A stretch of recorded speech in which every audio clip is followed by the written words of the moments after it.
Fulani intellectuals are now pushing back. Fulani intellectuals are now pushing back. They are churning out, they are bringing out all sorts of conspiracy theories, saying that there is no rift between the Hausa and Fulani.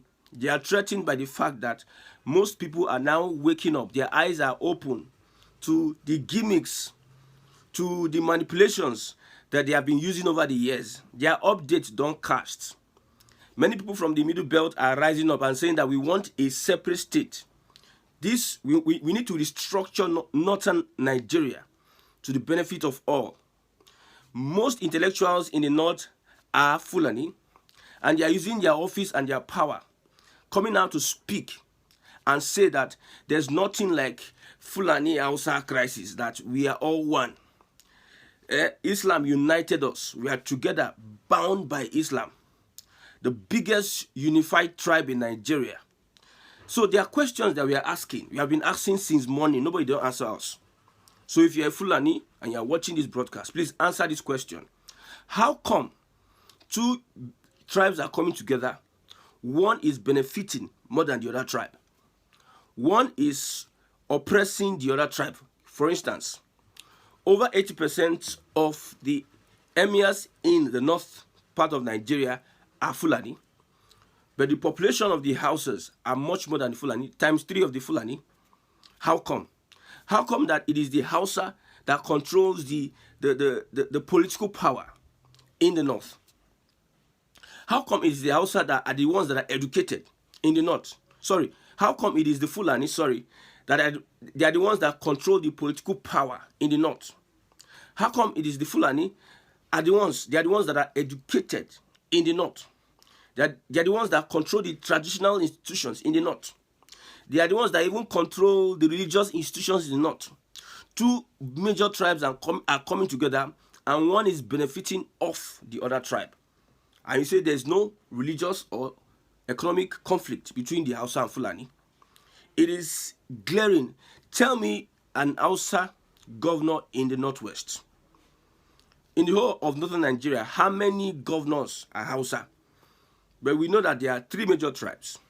We have Igbo, Yoruba, and Hausa. There's nothing like Fulani. Fulani is a parasite, is a leech that is looking for a place that it can clench on and feed. It's like, parasite, they look for a host to feed on. They cannot survive without feeding on other people. So the Fulani people cannot survive without looking for a tribe as gullible as the Hausa people and using them to push their agenda all over Nigeria. I've said it before. If you see Fulani gaining prominence in Nigeria, it's because they used the platform of the Hausa people, and they use that and they launched themselves into the Nigerian politics. They launched themselves into the army. They launched themselves into wherever you find them today, into customs, into immigration. They use the Hausa population. They deceived them. So these evil, devious, intelligent scholars, academicians that are Fulani in the north have come out and they are pushing back. They are going from communities to communities to make sure that they convince the Hausa people that don't mind these people what they are saying. We are all united. Islam has united us, and there's nothing that can sever us. One Dr. Hidima on Twitter has been pushing narratives. It is obvious he's a Fulani man, but the truth they don't want to tell themselves is that they are the ones that have benefited most of this partnership with the Hausa people, while the Hausas are subjugated. The other time, I posted a video of a young Hausa girl complaining and shouting at the top of her voice that they are being marginalized in the north by the Fulani. When I started this Hausa Fulani thing was when I saw that video. I was genuinely concerned about what is happening in the north and what is happening to the Hausa people. So I did my research and I got to know some of these things. If the Hausas are the ones benefiting, why would some of them be coming out to shout, to cry out? Why would the Middle Belters now be pushing an agenda which has been done a lot of years because they were subdued? This move we are doing, this narrative, this thing we are doing, they have done it a long time ago. But they were defeated because they had Fulani generals, they have Fulani presidents, Fulani head of states.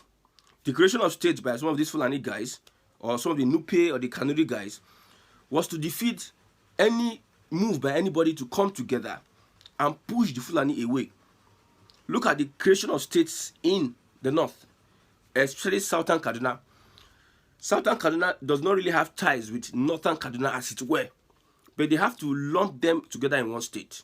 Now they push back for Biafra. They had to the old eastern region, they had to create different states and separate them so that they will find it difficult to come together as one, to fight, to stand on a common ground and fight against those guys that are cabals, the Fulani cabals. That was why then it could not materialize. But under Tinubu's regime, there's a light that is being shone. There's a fresh air that is coming on these communities for them to start speaking up against the dominance by the Fulani people. I would like to ask these Fulani intellectuals, academicians, this question. Why is it that as a Muslim person, if you are living in a compound, you're a Muslim person, you're a devoted Muslim person, and your neighbor is not a Muslim, why is it that Islam sees that person as an infidel and sees that person as somebody that is not supposed to stay in the same space with you? Because what is the judgment given to an infidel if not death? See, if Islam is a religion of peace, why is it that Muslims, devoted Muslims that are following the Quran, cannot stay at peace with their fellow human beings? Why is it that if somebody leaves Islam, the penalty for his leaving Islam is death, if Islam is a religion of peace? These are some of the control mechanisms they use. When they find that they look for a way to instill Islam in a community, they use some of these things to eliminate those that becomes a threat to them. When there's a jihadist war, the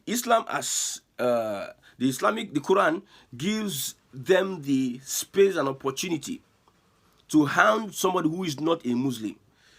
They hide under Sharia and multiculturalism to perpetrate evil acts on somebody who is not a Muslim. So it is dangerous for you to find yourself in the same space with somebody who is a Muslim, an Islamic person. It is dangerous because the next moment, because they see you as a kafir, as an unbeliever, as an outcast. And what should happen to outcasts? They must be eliminated. They must be taken out. If they don't, if they are not suppressed, if they are not made to bow to Islam, they should be taken out. That is a religion of peace. Now, questions. Why is it that the houses are limited when we talk about politics in the north? Why is it that they are limited when we talk about academics in the north? Why is it that it is all over these years, it is the Fulani that are outspoken? Top politicians in northern Nigeria, let's look at them. Top politicians now, they are Fulanis. Atiku, Buhari, say Buhari, El-Rufai, Kwankwaso. Name any other Hausa politician. You see, all this your agenda will not work at this point in time. And the more reasons why Tinubu needs to spend 8 years. Because now the root problem, one of the root problem of the reasons why the Biafra agitation is always having a setback is because of the Fulani influence. See, if there is a international body, if a rat is outside, he cannot come into the house and know where the fish is if there's no rat inside. So the rat inside Nigeria, they are the Fulanis. They don't want anything restructuring. They don't want to hear restructuring. Now look at what is happening in Britain, where a group of 30-year-olds, whether Pakistani or whether they are Muslims, they have been committing rape in Britain of minors. They hide under the religion Islam to commit all these atrocities. You see, when you look at the Nigerian constitution, I spoke to a lawyer, and he said that in his lifetime, what the revolution he wants in legal practice in Nigeria is for them to remove Sharia in the constitution, because it is limiting the progress of democracy in Nigeria. People hide under Sharia. You know, in Islam, you can if you are a Muslim, you are given, I think it is allowed that you take spoils of war. If you are in a community with many Christians or people that are unbelievers, you are in a community of war. Wherever you have Islam not dominating, that place is called Dar Arhab. For those that are Islam, that are really, most people, most Muslims in the Southwest, some of them, they don't really know the nitty-gritty of the Islamic whatever agenda. Countries not controlled by Islam, communities not controlled by Islam, they call these communities Dar al-Harb. Dar al-Harb means house of war. While countries or communities controlled by Islam is called Dar al-Salam, house of submission and peace. So if you are in a community that is not controlled by Islam, these Islamic guys, they see it as a place of war.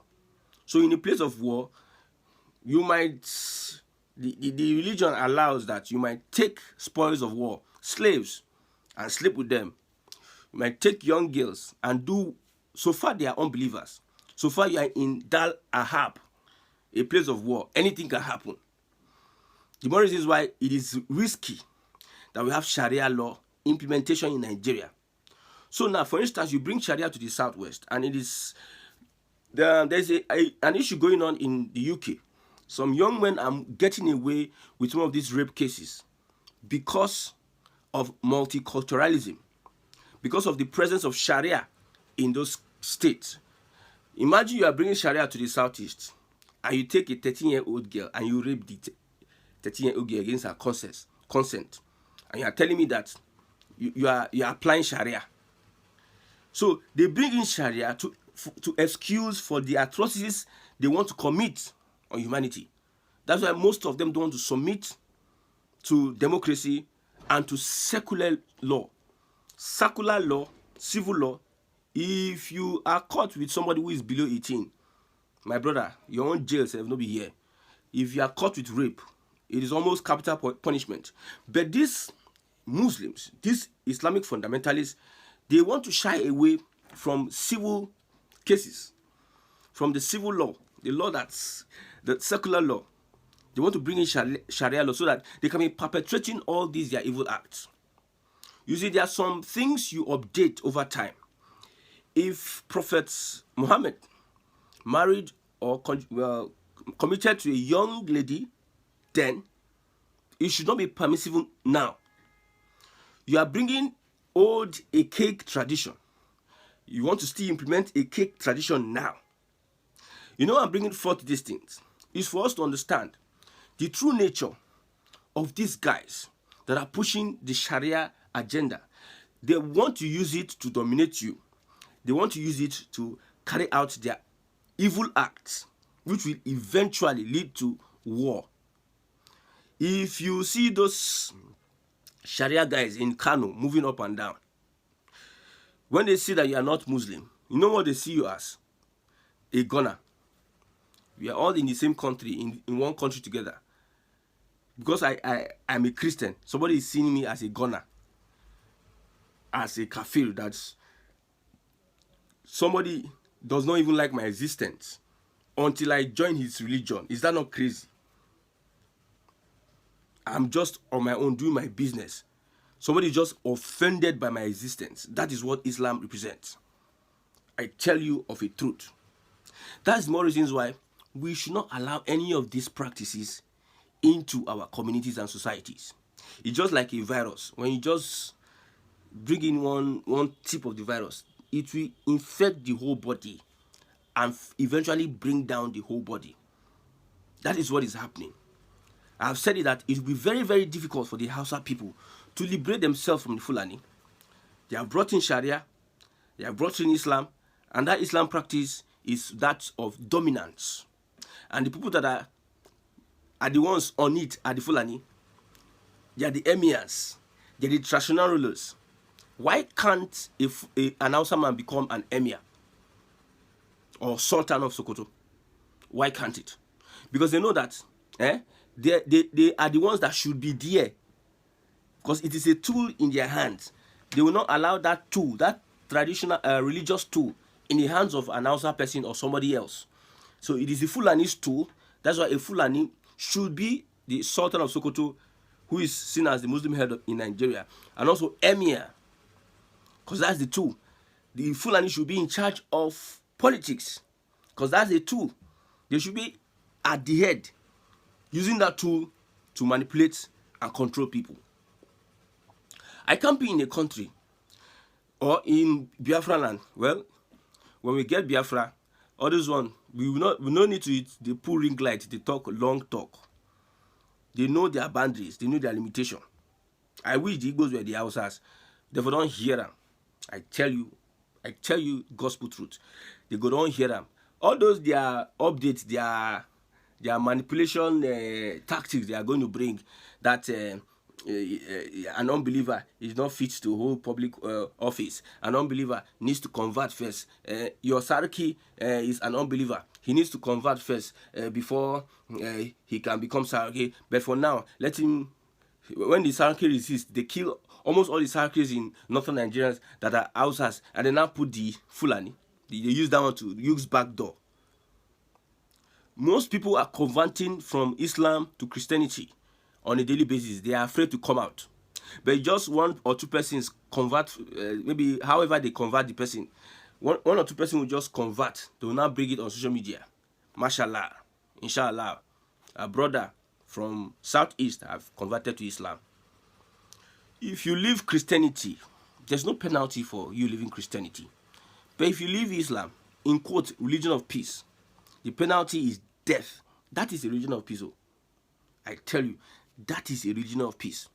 I have many of my friends that have left Islam. They will not broadcast it. They will not broadcast it because they know that them living in Islam is tantamount to death. I listened to a Fulani pastor that left his hometown. He ran away from his hometown. He became a fugitive or a refugee somewhere else, doing the Lord's work because he converted to Christianity. He ran away from home, knowing that them getting to find out that he is now a Christian is death. That is a religion of peace. That is what an intellectual is coming to tell us, that there's no rift between Hausa and Fulani. How about the cultural differences, the political differences, the economic differences? How about an Hausa man becoming a sultan of Sokoto? How about the Hausa becoming majority of emirs in the north? The last man that was kidnapped by bandits, by fugitives, by terrorists, Gobir, was a Sarki and Hausa man. Look at how he was disgraced and killed. His son, they all met dangerous fate under the hands of the bandits who are Fulani. I've told you the job description of these Fulani guys. You seldom see them in amongst the Amajiri. You seldom see them amongst the beggars. You seldom see them amongst the shoe cobblers and those that do all those menial jobs. They are either terrorists, bandits, governors, emirs, going to school, even headers. Yes. It's either they are these things. They made sure they systematically put these people under bondage. And somebody, because you went to school and you want one or two things, you are bringing under your mentality. Somebody that went to school that will see his neighbor, because his neighbor is not Muslim, his neighbor is not a threat to him.